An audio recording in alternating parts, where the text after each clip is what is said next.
Well, it's been a rough last couple of weeks in some ways.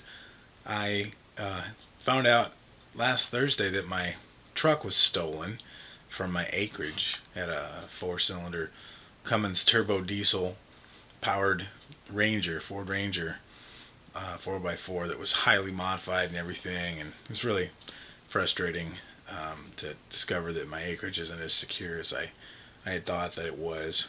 So that's gone. No leads yet. I guess I had one false lead, but it turned out to be nothing.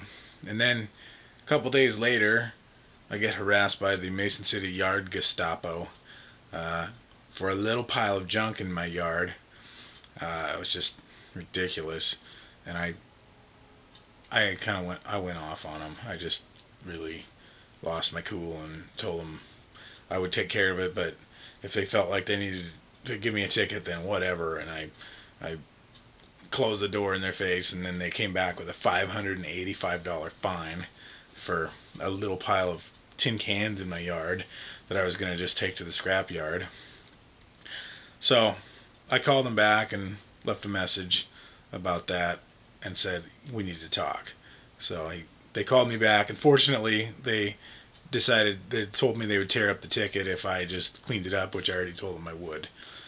So that was good, but I went out and videotaped them trespassing on my property and yelled at them, told them to leave my property and you're trespassing and all this stuff, and it got kind of ugly there. But so that was stressful, and for a little bit there we were kind of in limbo, thinking, now great, now I got a $4,000 truck stolen and a $585 fine to have to go try to fight or pay. I wasn't going to pay it, but anyway, it was a hard thing to go through.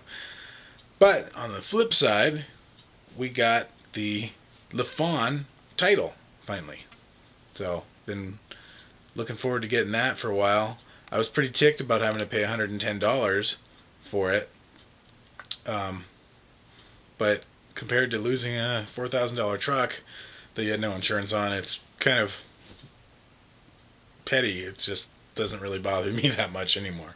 So at least I have my title, and I can soon get it registered in my name and start riding it around. So that is the latest update on the TAT trip.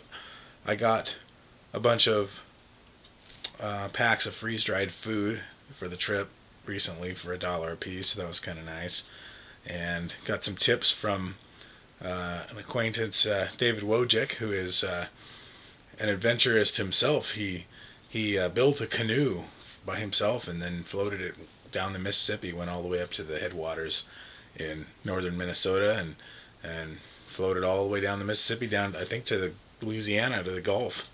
So it took him 100 and some days, and had to sleep outside all the time, and gave me some real good tips for the trip. So that was a serendipitous encounter, getting to know him a little bit.